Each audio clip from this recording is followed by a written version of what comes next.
Hey. Okay, so today it is Thursday, and I thought I would add a kind of fun question in that has nothing to do with school, and it is Travel Thursday. So if you could travel anywhere through time and space, and you could go anywhere in the whole world at any time, where would you go? So Grayson saw that I was writing that on my little board back here, and he wanted to know what it meant. And I told him, well, like if you could get in a time travel machine and you could go anytime at any point in the world, and it could be in the future or it could be from the past, where would it be? And he was like, so I could go back before people and I could go to see the dinosaurs. And I was like, yes, you could go see the dinosaurs. So everyone today, Grayson said he would go see the dinosaurs. Okay. Oh, there's my dryer. My clothes are done washing. Okay. So yesterday, so you can put that in the comments and tell me where it is that you would like to go, or you can email it to me. And there's my email. And once again, I'll put it down in the description, or you can send it to me on Class Dojo. I only got one answer yesterday though. So Liam, thank you for responding. I really enjoyed getting to read your message. Okay, so yesterday in Shiloh, we read 3 chapters, and when we had left off the other day, we knew that Shiloh had been hurt. We knew that a dog had attacked him, and we stopped there. That was where we had stopped on Tuesday, with Shiloh being hurt by this dog, and now Dad caught him. We know that Dad now knows that we have this dog, and Mom knows, but Dad now knows too. And so yesterday when we picked up, Dad said, is this Judd Travers' dog? And Marty tells him, yes, it is. And he said, to get the gunny sacks out of the little lean-to thing, that shed that Marty had made, and to put them in the Jeep. And so Marty is so scared, because now he's like, oh my goodness, we are taking this dog back to Judd Travers, and now he's hurt. So what is Judd gonna do to me? What is he gonna say? And as they're driving, Dad makes a turn, and Marty realizes they're not going to Judd Travers' house. They are going to the doctor's house. And he tells, the doctor starts working on the dog, and he's like, is this your dog? And Dad says, Marty, you tell him. And so Dad makes Marty tell that, no, it is not my dog. It is actually Judd Travers' dog, and I have been keeping him. And the doctor knows that Judd Travers' dog has been missing. So he fixes him all up, and he sews him up, and he tells him, I'm going to keep him here for tonight because the next 24 hours are going to be important if Shiloh's going to survive. And so he keeps him there, and he, gives him some medicine to make sure that he doesn't get a bad infection. And the next day, his friend comes over, and Marty's friend comes over. I forgot his name. I'll look real fast while I'm in here. Well, what is his name? It'll be right here. Let's see. His name is, David. Sorry, I don't know why I forgot that. So his name is David. And so David comes over to play, and they're playing with this kite, and then they're going to go back to the house. But David keeps walking, and he's like, oh, I'm going to go over here and search for something. And as he's walking, Marty realizes, oh my gosh, he's walking towards Shiloh's pen, and he finds it. And he's like, oh my gosh, what is this? And so then he was like, well, do you know Judd Travers? And he's like, oh gosh, you hurt Judd Travers. No, do you know Judd Travers' dog? Oh my gosh, you hurt Judd Travers' dog. And he wouldn't let him get it out. And finally he's like, no, I was keeping Judd Travers' dog, and it got attacked by this other dog, and it's hurt. And so they go back down, his friend, David, helps him clean up the pen and get it all nice and clean again, and clean up the blood that was there. And he said that it was really nice that his friend helped him, because it made him feel a little better. It made him realize, like, he's not in this alone, and his friend's not going to be, judging him or whatever. But he's really worried now that his friend is going to rat him out, and he's going to tell people. And then, sorry, I saw a car drive by. Squirrel. Anyway, he is really worried that his friend's going to, like, tell somebody, and then that person is going to tell Judd Travers. And then Judd Travers is going to come knocking on the door. So they get back down to the house, and as they're getting there, Doc Murphy pulls in, and he's got Shiloh with him. And Shiloh is doing so good, and he's so happy. And Ma has told him, you know, and Dad, that you can keep the dog until he's better, but then you're giving him back to Judd Travers, and you're going to explain everything. So they take him in the house, and everybody's loving on him, and even Mom and Dad start loving on him. And it seems like it's just this perfect fit. And Marty is hoping that with Shiloh being in the house and with everybody loving on him, that he's going to grow into their hearts as well, like he has with Marty. And so, where was I? I'm sorry, I blinked. I have so many things I want to say, but I don't want to like give away anything that's going to happen. So I know. Judd Travers pulls up in the driveway, and Shiloh automatically knows what that sound is. Like, he knows in the back of his head, like it's just imprinted in his brain, what that sound is of Judd Travers' truck. And he puts his tail between his legs, and he's in his little box, and he's trying to hunker away from, like, get in the corner, like he could hide or something. And Mom notices it. She's like, oh, you know, maybe Marty has been telling us the truth this whole time. Like, Judd Travers isn't being nice to this dog.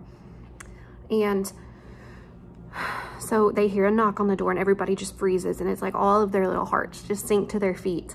And so Dad gets up and he goes to the door, and before Judd could even be let in, before Dad can say, hey, Judd, come on in, Judd lets himself in the house, like just barges in, which is so rude. You wouldn't just barge in somebody's house.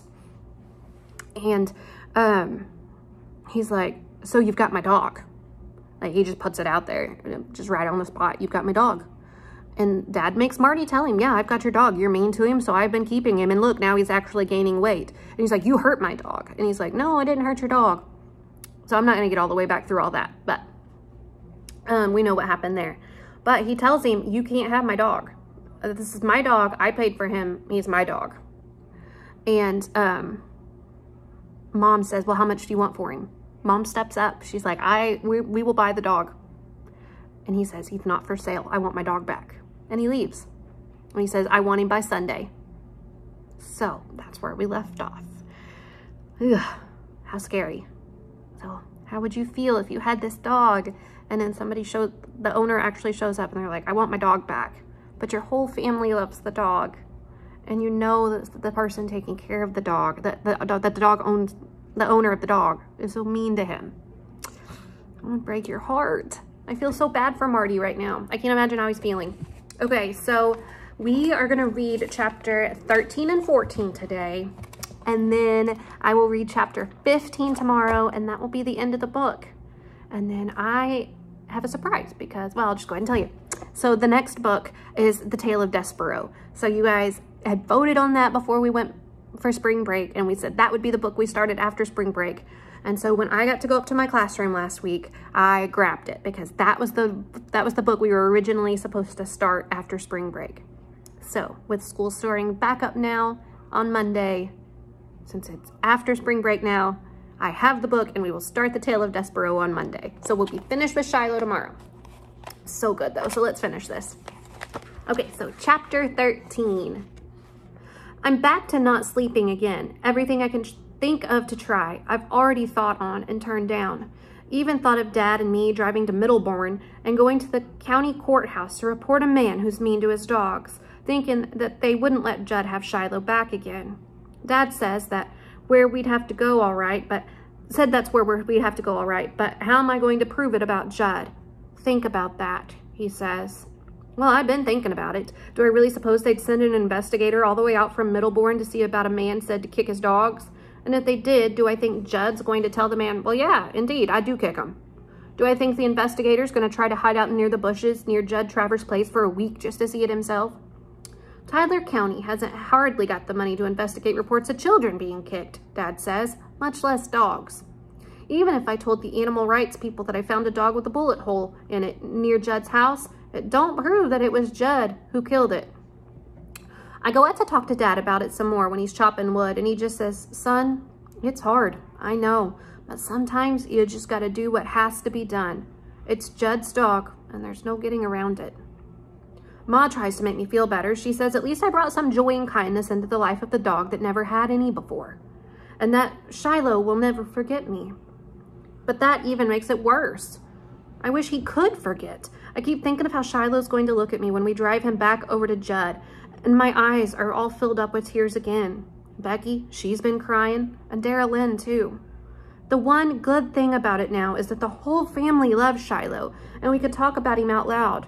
But there's not one thing we can do. 3 more days and we have to give him up. I walked down to Friendly on Friday to talk with David Howard. David feels almost as bad as I do. I hardly finished telling Shiloh, and he's got tears in his eyes already. David Howard's 30 pounds heavier and bigger than me, and he still don't care who sees him cry. I've been thinking, David, I say, you got relatives in Ohio, don't you? He nods. You think any of them would take Shiloh? Could you call them up and ask if they could drive down here tomorrow and take him back with them? I'll tell Judd we let Shiloh out one day and he never came back. More lies. But David's shaking his head already. It's only Uncle Clyde and Aunt Pat, and she's allergic to dogs. They had one once and had to give him up. On the way back home, I'm thinking about someplace really good I could hide that dog. The old grist mill, maybe, up by the bridge. The door is padlocked, but it don't take much to get in because the top of the building's open where some of the roof's blown away, and I bet I could hide Shiloh in there for 10 years and he'd never make a sound. But what kind of life is that? I couldn't never take him anywhere except after dark. And even then, he'd be so close to Judd's place, the other dogs would probably sniff him out. Slowly, the minutes and hours of Friday tick by, and then it's Saturday. Our last whole day with Shiloh. We give him every little treat we can think of. It's a wonder it don't make him sick. And after supper, we sit out in the back porch like we usually do. And Becky and Dara Lynn are rolling around in the grass. And Shiloh limps out there to join in on the fun. I show Becky how if you lay down on your stomach with your arms up over your face, Shiloh will work to turn you over. Both girls have to try it, and Shiloh does just like I said, trying his best to get those girls up on their feet. If Becky ever fell in the creek, I bet Shiloh would pull her out, Ma says. Well, if I ever saw a snake, I bet Shiloh would kill it for me, says Dara Lynn. I got a sadness growing inside me so big I can feel it about to bust. That night I sleep very little. I wake, I sleep, and I wake some more. About dawn, however, I know what I gotta do. I get up quiet as I can be, and as soon as Shiloh hears me, of course, he's out of his box. Shh, Shiloh, I say, and I put my fingers to my lips. He watches me a moment, and he crawls back in his box, good as ever. I dress, and I pull on my sneakers, and I take me a slice of bread from the loaf on the counter and a peach off the tree in the yard. Then I take the shortcut through the East Woods towards Judd Travers' place. It's the only thing left to do. I talk to Dad, to Ma, to David, and nobody's got any more idea what to do than they did before. What I'm fixing to do is to talk to Judd Travers straight and tell him I'm not going to give Shiloh back. I've rehearsed my lines so often I can say them back by heart. What I don't know, though, is what Judd's going to have to say and what he's going to do.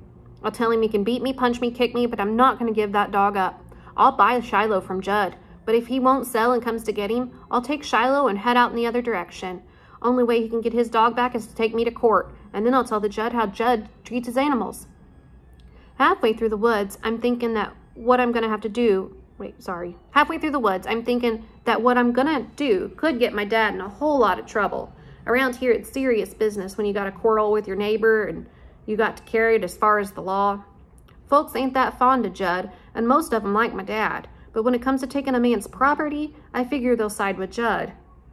I'm not making life one bit easier for my parents, or Dara Lynn, or Becky. But I just can't give Shiloh up without a fight. Will he shoot me? Well, that thought crossed my mind too. Some kid gets shot down in Mingo County once. Easy as pie for Judd Travers to put a bullet in me and say he didn't see me. I got my feet pointed toward Judge Travers' place, though, and I ain't about to turn back. Still so early in the morning, and the mist is rising up out of the ground. And when I see to the stretch of field, it looks like grass is steaming. The sky's light, but the sun hasn't showed itself yet. You live in Hill County, it takes a while for the sun to rise. Got to scale the mountains first. I'm practicing being quiet. What I hope is to get to Judd's house before he's wide awake, taking by surprise. He sees me coming a half-mile off without Shiloh. He's likely to figure out what I got to say and have his answers ready. I want to be sitting there on the porch the moment he gets out of bed. A rabbit goes lickety-split in front of me, then disappears. I went out hunting with Dad once, and he said that when you first scare up a rabbit, it hops a short way, then stops and looks back. That's when you gotta freeze. You can't move nothing but your eyeballs, Dad says. What you have to look for is that shiny black dot, the rabbit's eye. If you look for the whole rabbit, you almost never see him because he blends into the scenery. So I don't move a muscle and look for the shiny black dot. And there it is. I wonder what's going on inside that rabbit, if its heart's pounding fierce. No way I could tell it I wasn't going to harm it, so I go on back into the second stretch of woods, heading for that second field. I'm just about to come out of the trees when I stop dead still, for right there in the meadow is a deer, a young doe. She's munching on something, and every so often she stops, looks up, then goes on eating again. Hardest thing in the world for me to see is how anybody could shoot an animal like that. Then I think about a couple of winters ago, and we could hardly have any meat on our table, and I guess I could see how a father with 3 kids could shoot a deer. I hope I never have to, though. I'm just about to step out into the meadow when crack! It's the sound of a rifle. It splits the air and echoes back against the hills. The doe takes out across the meadow, heading for the woods. Its front legs rear up, and its back legs, as it creeps, its tail's a flash of white. Crack! The rifle sounds again, and this time the deer goes down. I can't move. One part of me wants to go to the deer, and the other part knows that somebody's out here with a rifle shooting deer out of season. And before I can decide whether to go on or turn back, out of the woods on the other side steps Judd Travers, rifle in hand. Chapter 14. He's wearing this army camouflage shirt, a brown cap, and the weirdest grin that could fit on a human face. "Woo-wee," he says, holding up the rifle with one hand as he plows through the woods. "I got her. Whew." I know he wasn't out shooting rabbits and happened to get a doe instead because he doesn't have his hounds with him. Judd Travers has gone out that morning with the clear intention of getting himself a deer. I also know that if the game warden finds out about it, Judd's in big trouble because the deer he shot out of season wasn't even a buck. He slogs over, though, waist-high weeds to where the doe lies.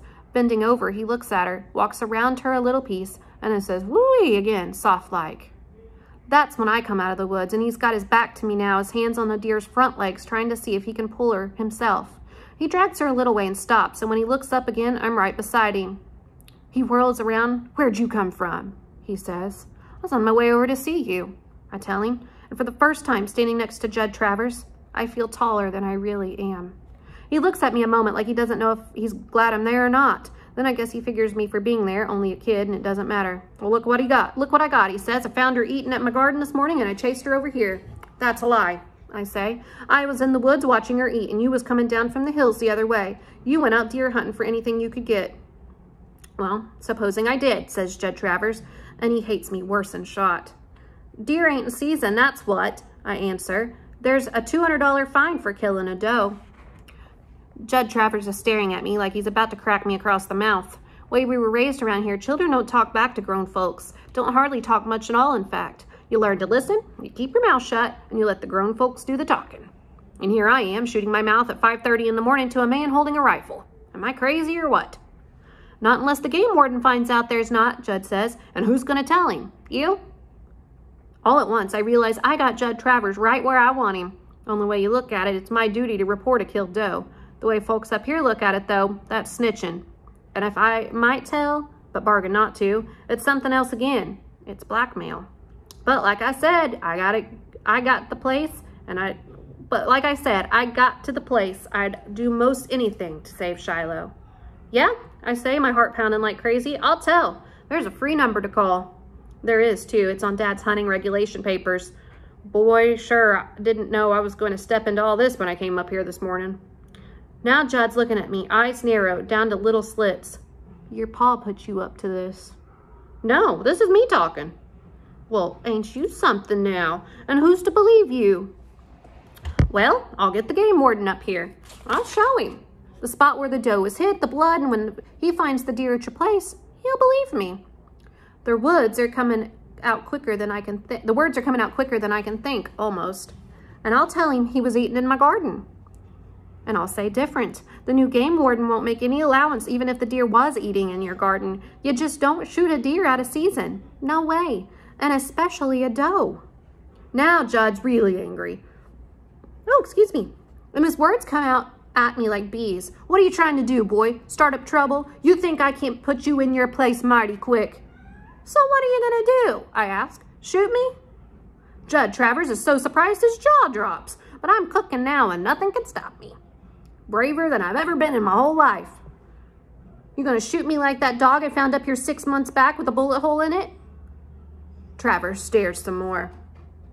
I know whose bullet that was, Judd, and I told Dad, and if folks find me up here with a bullet in me, Dad'll know whose bullet that is too. I can't hardly believe the words that are coming out of my mouth, but scared most of my life of Judd Travers, and here I am, half his size, talking like a grown person. Because I know Shiloh's still got a chance. So what are you waiting for? Judd says finally. Go get the game warden. And when I don't move, he'll say, come off it, Marty. Here, you take one of those legs and I'll take another and we'll drag it to my place and I'll give you half the meat. And don't tell your ma. Don't tell me your mom won't be glad to get it. I don't want the meat. I want Shiloh. Now Judd's really surprised and whistles through his teeth. Boy, you just come up here to set me up, didn't you? I didn't have an idea in the world you was out with your rifle, I tell him, and that's one of the first truths I've told in 2 weeks. I come up here because it's Sunday, the day you said to bring your dog back, and I wanted you to know that you got to fight me to get him. Now I'm telling you, if I mean to keep him and you expect to keep that deer without a fine, you'll make the trade.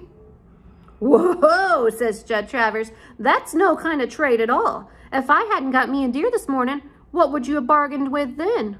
I didn't have an answer to that because I hadn't been thinking about a deal. Judd had already said he wouldn't sell Shiloh. Judd's eyes narrowed down even more till it almost looked like he was asleep. I just bet you would tell the game warden too. Jesus' name I would. And you're saying if I let you keep my hunting dog, you're going to keep this deer a secret? I begin to see now that I'm no better than Judd Travers, willing to look the other way to get something I want, but the something is Shiloh. Yes, I will, I tell him, not feeling all that great about it. Well, you got to do more than that, boy, because I paid $35 for that dog and I want $40 to let him go. Well, for the first time, I see a thin ray of hope that maybe he'll let me buy Shiloh. I'll get you the money somehow, by and by, I promise. I don't want the money by and by, I want it now, and if you haven't got it now, you work for me and you pay it off. You make a deal with Judd Travers and you're only 11 years old. You take what you can get. But all I'm thinking is dog. Well, you got a bargain, I tell Judd. And now my feet want to dance. My face wants to smile, but I don't dare let the delight show through. You listen here, says Judd. I'll pay you $2 an hour. And that comes to 20 hours to earn $40. And the work ain't easy. I'll do it, I say. Beginning now, says Judd, and I can tell he's getting a bit edgy that someone else might come through that field, wondering about those rifle shots and see how he got a doe. Help me get this deer to my trailer. I'm so glad to be getting Shiloh I can hardly think straight, but I'm thinking straight enough as I help drag that doe to Judd's, knowing that by letting him get away with this, I'm putting other deer in danger. He'll kill this one out of season. He'll figure maybe he can kill some more. To save Shiloh, I'm making it harder for deer. I swallow. All I gotta do, though, is think of the way he'd look at me. I ever give him back to Judd, and then I get on with my job. When we get to the trailer at last, we carry the deer around to the 3-sided shed Judd's got in the backyard. The first thing Judd does is bleed the doe, keep the meat from spoiling. Then he goes out and messes up with the tracks with his foot, kicking up the grass where we matted it down and covered the trail of blood with dust. I get home from work every day at 3, Judd says, and I want you here when I pull up. You work for me for 2 hours a day, 5 days a week. I want that wood back there stacked. I want the weeds cut and the grass mowed. I want my beans picked, the corn hoed. Whatever I think of to be done, that's what you do. And I want you here starting tomorrow. I'll be here, I say. But I want it in writing that after I do 20 hours of work for you, Shiloh belongs to me. Travers grunts and he goes in his trailer. He comes out with a piece of grocery sack and the words, Beagle Hunting Dog to Marty Preston for 20 hours of work. J. Travers. It occurs to me suddenly that maybe after I do the work, he'll try to pay me off with one of his other dogs. Write Shiloh, I tell him. He gives me a pained look and crosses out the beagle and writes Shiloh in its place, but he don't spell it right and he leaves off the H at the end. I take the paper and put it in my pocket. I'll be here tomorrow, I say. And you ever tell anyone about this dear boy, and you're going to be more than sorry you opened your lips. You got my word, I say, which, considering all the lying I've been doing lately, don't seem like it amounted to much. It did, though. I walk away from Judd's trailer in a sort of zigzag line, half expecting a bullet in my back at any moment, even though I'm pretty sure he wouldn't. Soon as I'm out of sight, though, I race through the woods, heart going thumpity-thump. I can't keep the smile back no longer. Shiloh's mine. The words keep coming back again and again. He's safe. I should feel even more joyful, though. Thought once if I could just get Shiloh for my own, it would be the finest day of my life. In a way it is, but in a way it isn't. It could be Judd gave in because he couldn't think of nothing else to do at the moment. Said I could have Shiloh just because he needed some help with that deer. Could be that once he got rid of the evidence, he'd tell me to go ahead and get the warden and I wasn't going to have the dog. Could even say he never wrote that on the grocery sack, that I'd wrote it myself. I don't think so, though. What worries me most is that Judd could go through with the bargain, give Shiloh to me, but then someday, when Shiloh's running free in the woods just by himself, that Judd would put a bullet in him just to spite me. And that's where we stop for today. And tomorrow we'll finish it out and see what happens with the end of Shiloh. All right, so Travel Thursday. Tell me a place that you would go if you could go anywhere through time and space.